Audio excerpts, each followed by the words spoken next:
Okay, let's go ahead and get started this morning. We are moving into our last discussion, our last look at the 4th century. Next week, we'll move on into the Middle Ages. Not go by centuries, but instead by chunks, look at the early, later Middle Ages, and kind of approach it that way. And already we've seen some places where there have been a lot of change, developments, largely because of different things that have been happening with respect to Christianity's place in society. And last time we looked at a variety of doctrines developing and being reconceptualized. And a lot of these changes and a lot of this reflection, again, is a product of the opportunities that Christians had in the 4th century to have the time to think and talk about these. And certainly as Christianity becomes an acceptable religion and eventually the state religion, and as more and more people of the upper classes join it, there is more and more opportunity to think about things, but especially for the bishops and the leaders, where most of what is left for us, that historically remains, comes from those leaders who now have more time to think about those kind of things. And we've already looked at questions about the nature of Christ and the questions related to salvation and to sin. And today, as we move into practice and thinking about what Christians do, one of the things that begins to take the attention of Christians in the 4th century that will continue off and on is the question of how is a religious practice effective? How is it that the rituals or actions we perform as Christians matter?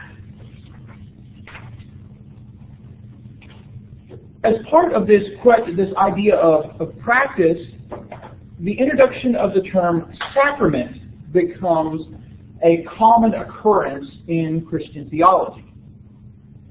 Now, as early as Tertullian, in the late 2nd, early 3rd century, the term sacrament had been used to refer to Christian practices.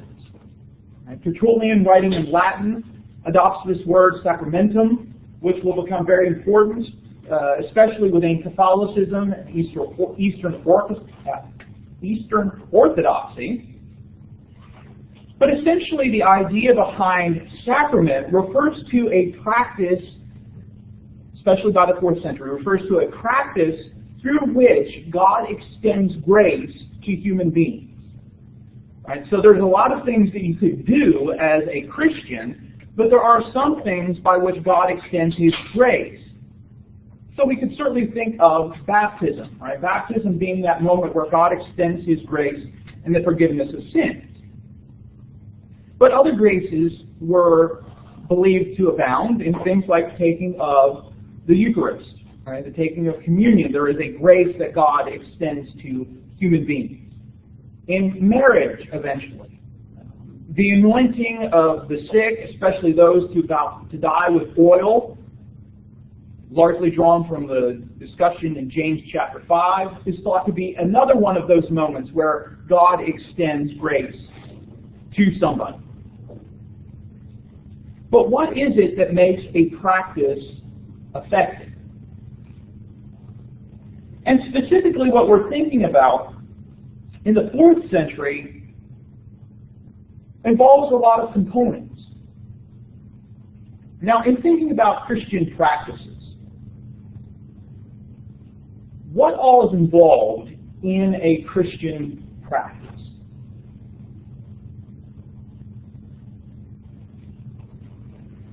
Worship. Okay, so what components make up worship? Teaching, scripture reading, word suppers. Okay, those are different acts of worship, but worship itself, what components are necessary for worship to occur? Reverence, obedience. All right, so attitudes. Okay. Right, and so part of it has to do with attitude. What else? part of the sacrament, so something that puts action on the part of the person. All right, so there's some action that is done, right? So there's an attitude, but there's also an action, right? A prayer involves praying, all right? Singing involves, right? Verbally communicating through music, right? So there's the action, there's the attitude. What else is involved in a practice or in a worship? Something so obvious, you might not think of it. People. Right? People. Right? There has to be a person worshiping, right? So there's the person worshiping, there is the attitude, there's the action. What other things make up the worship practices, maybe of other traditions, that we haven't included already? Meditation. Okay, that would be kind of a practice, and maybe kind of an attitude. Sacrifice. That's an action.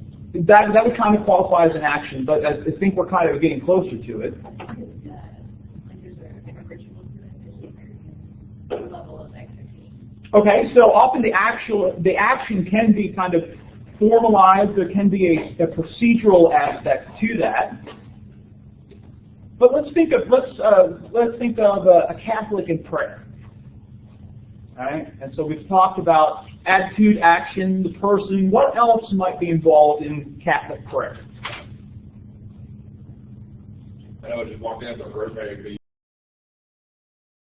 Right. So there's the rosary beads, right? So sometimes physical objects can be a part of worship, right? Not so much in Protestantism, not so much in Churches of Christ, but some forms of what we broadly call Christian worship can involve a physical object.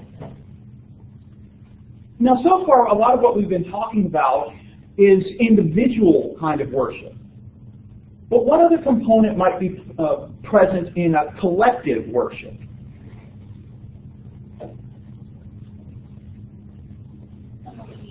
All right, there might be some sort of officiant, some sort of person that is leading in the worship, right? If we're singing, you have a song leader, right? If you have a baptism, somebody is baptizing somebody else, right? So there might be a third party involved in this worship. Right? So worship is dependent upon these different components at different times. Now, in thinking about this first question, how is the practice effective? What makes worship effective? Out of all those components we talked about that we could have in worship, what is it that makes it effective? Attitude. All right, so attitude. Attitude is the key thing that makes something worship. God's blessing on that practice. Okay, that's introducing a new thread into this we didn't talk about. So there's some things that people might consider really distracted All right. Although it's never been hugely prevalent, we know of cultures that did have at certain times some sort of human sacrifice. All right, so we say the attitude and, well, the action, which of course, attitude and action means it has to involve the person, right? Because you can't have the attitude without the person. Right? Attitude is not just kind of floating out here. Right? Here's worshipful attitude. Right? Attitude is always embodied. And so for worship to be effective, we say, okay, well, it has to have the appropriate attitudes or mental states, right, or emotional states included in that. It would have to be an action that God would bless, and it would involve a person. Right? Does worship depend on, for it to be effective worship, does it depend anything on the officiant? I mean, this might be completely wrong, but in a lot of cases you see an expectation of higher from the officiant, like they must be dressed a certain way, they must present themselves a certain way, or else nothing no use. Yeah, within certain traditions, there's an expectation that an officiant is going to be performing this in a certain way, especially if you have that formalized procedure. But ultimately, we would say, well, that might affect that person, but it shouldn't affect my worship, but again, in certain traditions, you know, that person, the priest, as they're usually called, is very important for something to be an effective ritual. But that's Catholicism and Orthodoxy, right? I mean, you know, for us, kind of more Protestant groups, that's not important, is it? I mean, let's answer this question.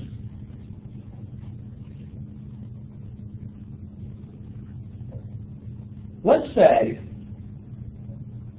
and this is certainly possible, so I hope that this has never happened to anybody.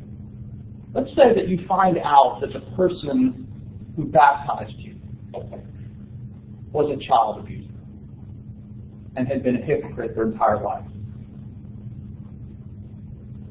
Would you have any misgivings at all about your baptism? Yes, but I don't know if it would be necessary to have those misgivings. Now, why do you think you would have misgivings? Maybe because of tradition. Okay.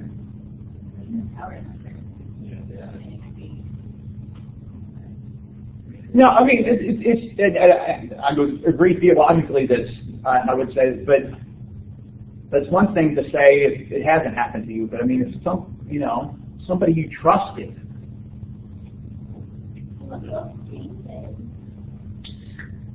Like that's when you're cleansed of everything, and the person who helped you through that process, they were not clean, so to speak.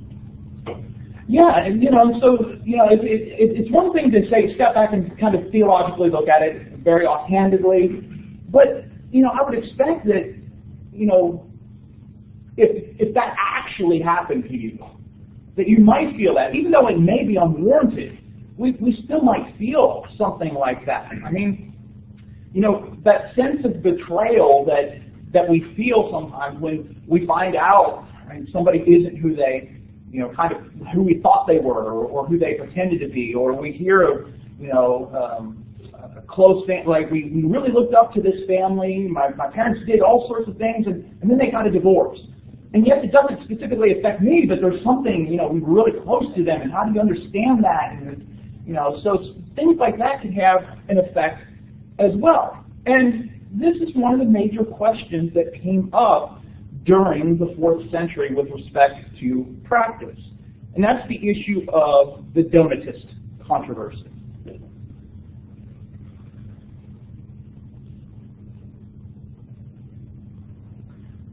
To contextualize this controversy, we have to think back to the persecution of Diocletian. And we talked about how Diocletian's persecution, which extended from the 3rd century into the 4th century, had been one of the most intense periods. Well, it had been particularly intense in North Africa. So much so that in North Africa, even some of the bishops had turned over scriptures and other religious books for them to be burned. Some of the bishops even lapsed in their faith. And the same controversy that we saw with Cyprian and that other guy whose name I'm forgetting right now, Novatian. Oof. The same controversy which we saw between Cyprian and Novatian comes back up. Right? What do you do about those Christians who give in, who lapse in their faith, and yet kind of want to make amends once things are over? I had Novatian right here in my notes. That's awful. This time, the confessors were much more harsh. Remember that the confessors were looked to. The confessors were those people that were imprisoned for their faith. They weren't killed, but they were imprisoned. Well, this time, they wanted to really make the lapsed pay. Those people that lapsed in their faith during persecution had to truly understand what they had done. A man named Caecilian was ordained the bishop of Carthage, a city in Africa. There were a lot of people that in that region that didn't like Kai Killian, especially those that were really strict on this question of the last.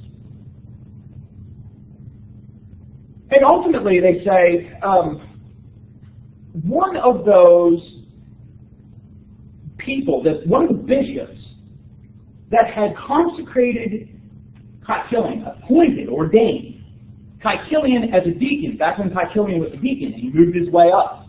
Right? Well, that bishop that appointed him was one of the last. So, he doesn't deserve to be bishop of Carthage. Remember, this is the strict group.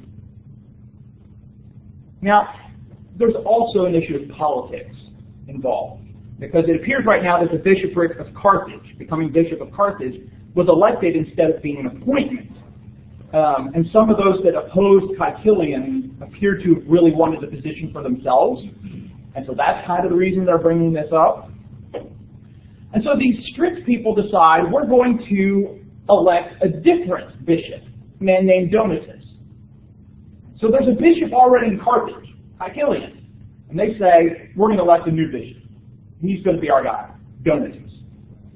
So because a bishop was a lapsed believer and affected his position. Yes, and they said, oh, and not the new one way back, Yeah. right? Somebody who is not involved with him. Not involved with anymore. It happened years ago when he was considered Orthodox. Right. Now, we can see how on one hand, okay, we talk about how that betrayal, but that might be more of a personal thing, say, your appointment wasn't valid. It's kind of strange that he would take the fall for somebody else's faults. Yeah, and so that's why we have to consider there's also that political thing of, you ended up with the job that I wanted. I mean, that probably was motivating him. And so you kind of have two bishops of the same city. And so the Christians in the city kind of begin to split up, with some of them supporting Kai Killian and some of them supporting Donatus. Kai Killian refers to his followers as Catholic. And remember, small c Catholic, universal, right? This is the Church Universal. Donatus calls his followers the Church of the Martyrs, right? Because they're trying to say, right, the martyrs, the confessors, these are the people we're in line with, the people who stayed strong, right? So by calling themselves the Church of the Martyrs, it's kind of a judgment on Kai Killian being part of a church of where a bishop had lapsed in appointing him. Well, Constantine at the time is emperor, and so he orders the Western bishops make a decision about this. Right? We can't have this because this is going to start, there's going to start being problems. And so the Western bishops support Kai Killian. He was ordained appropriately, he was elected appropriately, apostolic succession, Kai Killian's the guy. But ultimately, of course, this is a question of, yes, there's the politics here, but the theological question has to do with when an act is performed, especially in a way in which you're performing an act in front of or for others, like baptism, ordaining someone, performing a marriage, right? And so you is the sacrament, is the practice worthy, acceptable because of the practice itself, or is it acceptable because of the worthiness of the person performing it? Augustine gets in on the issue. And Augustine says the Donatists are giving too much credit to human beings. And they're ignoring grace. And I think probably all of us would say yes. I think Augustine is right.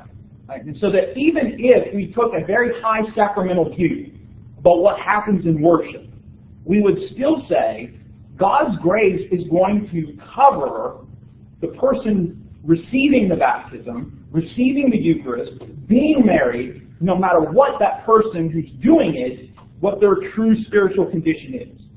Right? And so it's about the practice. Ultimately, human beings Augustine says, cannot make a decision between pure and impure, worthy or unworthy. Ultimately, the power of a practice rests in the one who instituted the practice. The power of the practices come from Jesus, right? The power of Jesus extends into baptism, into communion, into marriage. Now, ultimately, Augustine will say, but that doesn't mean any Christian can perform a sacrament. Right? He still wants to support that idea that certain people have to be authorized to perform certain actions. Eventually, these differences will work themselves into two Latin phrases. Ex opere operantis means on the basis of the one who works, which is essentially the Donatist position. Right? It's effective based on the person doing the work. Where the Augustinian position is ex opere operato on the basis of the work itself. Right? It's the power of the work, or the power in the work, that's important, not the person. Right? So the one who works versus the work being done.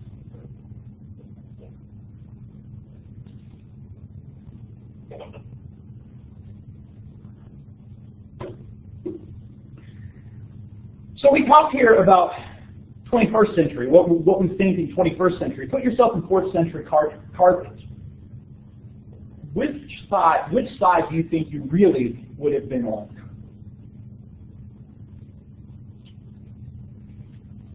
The person who does the work. Why do you say that? Because you can do all these really great things and be a horrible person on the inside. But on the other side, it's hard to judge a person. You know, if they're not doing good deeds, and if you even do good deeds, you can see them, but the inside is good as well. But you know, not all, you're not going to see all the good deeds of a person, and they, you know, the right person, they're not going to put it out there for everyone to see anyway. I think I would emphasize with that too, because if it was dependent on like the spiritual place and where the spirit, where you might never know what's going on. You have a lot of people walking around assuming that they're saved or they're doing things right, and they're not. They never know.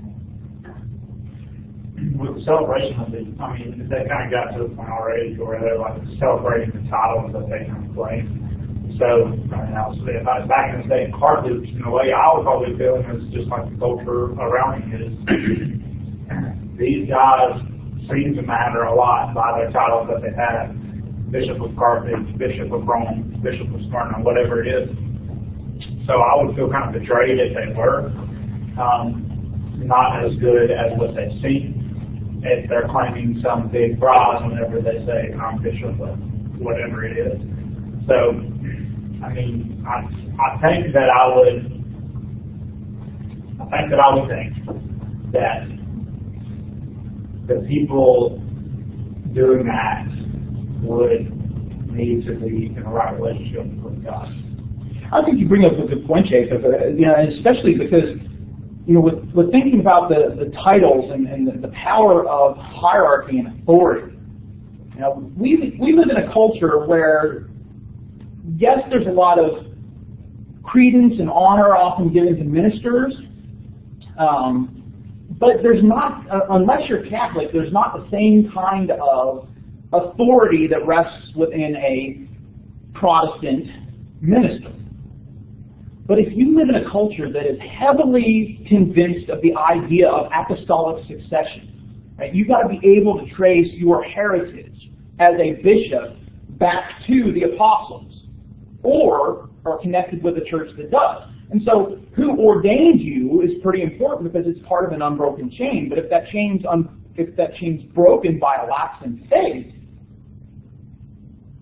that could probably have a profound effect. Even though, right, I would agree with Trish, you know, and what Kelly was saying. You know, a lot of it is kind of that internal attitude. It's the basis of what's done, not necessarily the person who's doing it to you. But if you're living in a culture that so prizes authority, and that chain of authority. I could see why a lot of people would have said that, I think Donatus is right. There's a problem here. And so it becomes kind of a complex issue when we kind of put ourselves in the shoes of people in kind of a different culture. I mean, they're followers of Jesus just as we are, but they're in a completely different position and a completely different worldview than what we're thinking.